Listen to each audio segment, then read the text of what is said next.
All right. Hi, everyone. Thanks for coming. So my name is Armand. I'm the product team lead at Aurora Labs. And we're going to talk about the onboarding the next billion users today. So, which is something we all want. But just for to put things in perspective first, if we look at the current adoption of blockchain, we are at 4%. So that's roughly 400 million users. And we see that we are extremely early in that journey. So there is still 96 other persons to get, and so the question you all want to answer is how do we get those?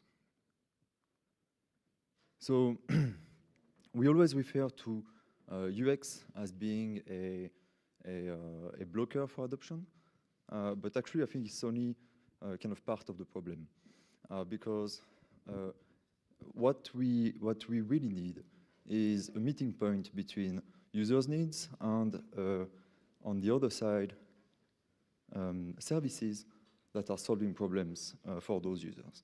So that's what we call a product market fit. And user needs might be various, like onboarding, UX, proper value proposition.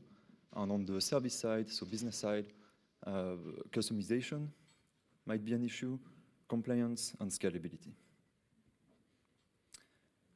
So if we look at an example, so on one side we have Alice running a real estate company, Anna running a gaming studio, and Bob who's an end user.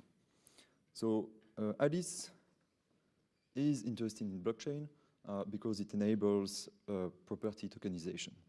So that's an opportunity for her because you can take a property, tokenize it, put all those tokens on chain, and basically make it more liquid for investors and reduce the entry barrier to investment.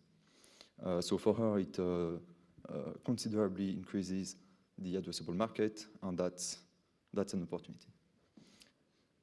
So the problem, though, is that she can't just put her business on chain because she can't just sell properties to anyone. She has some responsibility in controlling, to some extent, who has access to those investment opportunities. So she has a duty to kind of verify her users and make sure they are eligible. So the way we solve that at Aurora is by using silos. So silos are basically customized chains that you can tailor to your needs as a business. So what we can do is that we can change the base token of the silo, we can change the whole gas mechanism, and we can choose to have it permissioned or not. And that is something really useful for Alice because now she can create different silos for different jurisdictions. So for example, she would create a silo for France and another one for the UK. Both of them would be KYC gated, meaning only first of all, residents of France would access Silo 1, only residents of the UK would access Silo 2. So that way she stays regulated, and she stays compliant, and she can run her business. Now, the problem is that she's also running a global business, so she doesn't want her users to be segregated entirely, and she wants some connectivity between the two. And we have a solution for that at Aurora as well, which we call cross-contract calls. So each of those silos that Alice can launch are actually interconnected, and they can exchange information. So on the more technical side, you can have a contract on one silo that calls another contract from another silo and communicate seamlessly this way. Which means that for her use case, you can have a user that is from the French silo using his assets to buy something in the UK silo. And that means that, so of course, if the user is eligible. So that means that Alice can truly create a global business, still being compliant and not limiting the user base. Then, if we look at Anna, so running a gaming studio.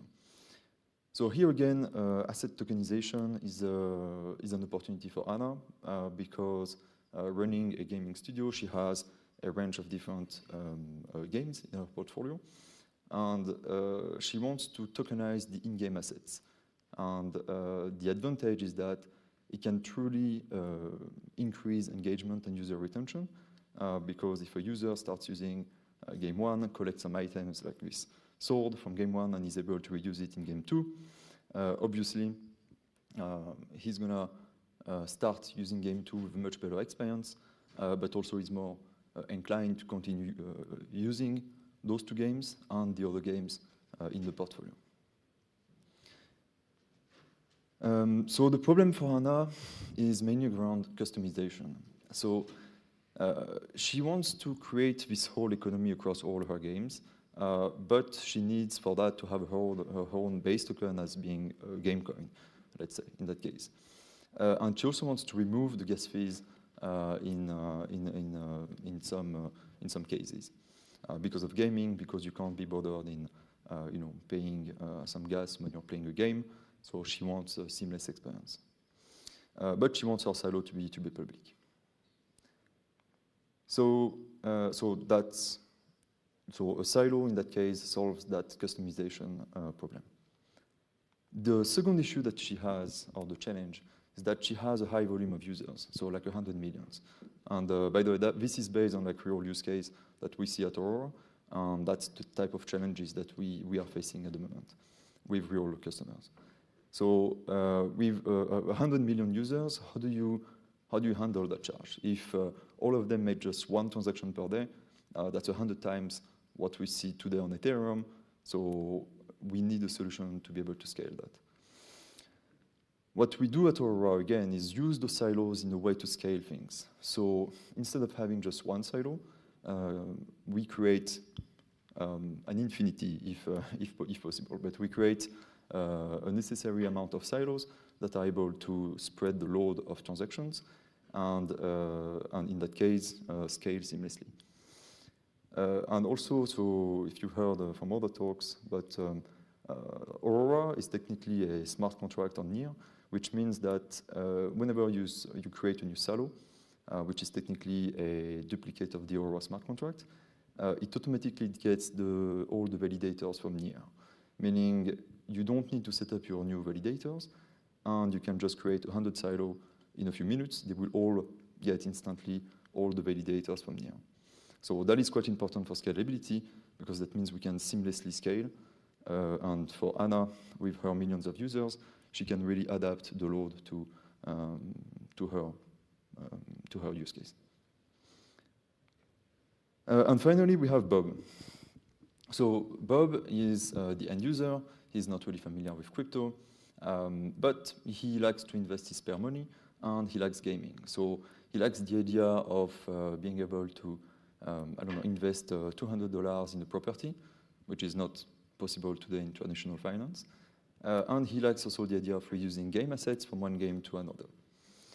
The problem for Bob is that today the onboarding is extremely cumbersome. So he has to download a wallet, probably a browser wallet, which is not always something people are familiar with.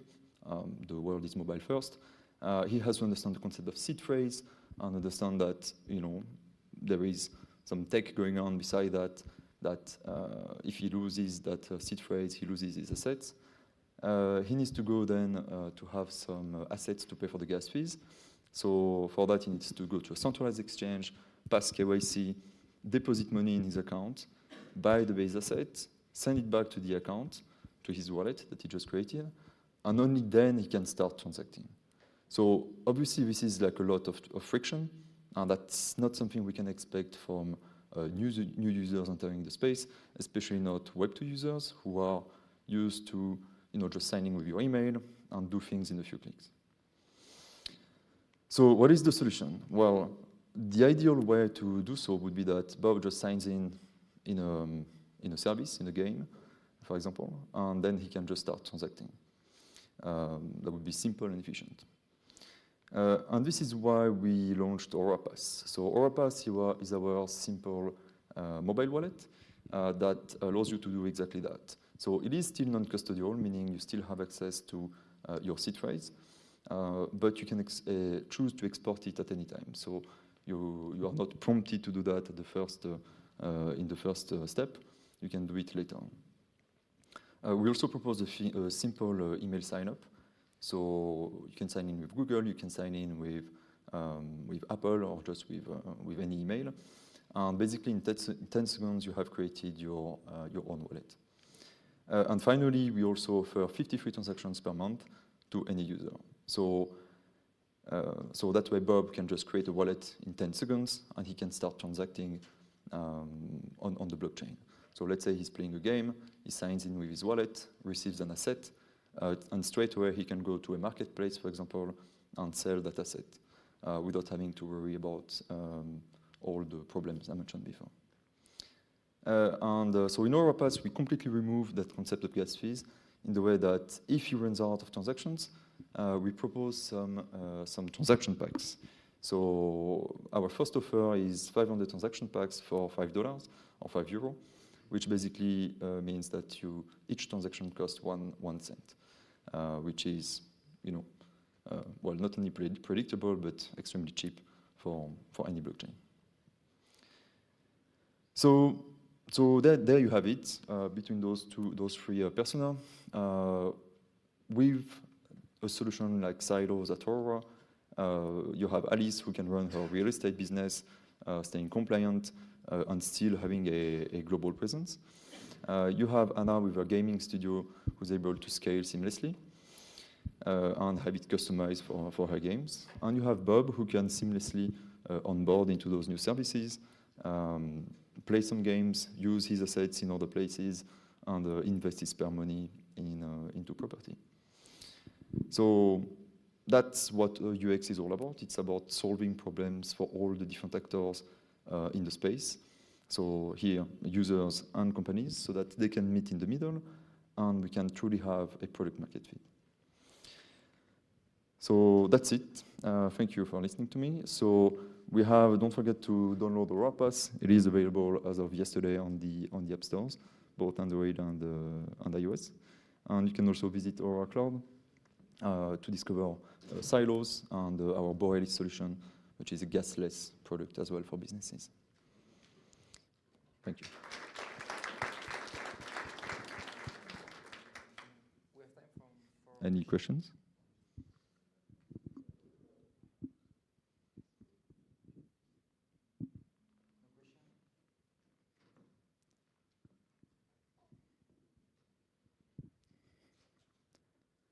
Very good then. Thank you very much.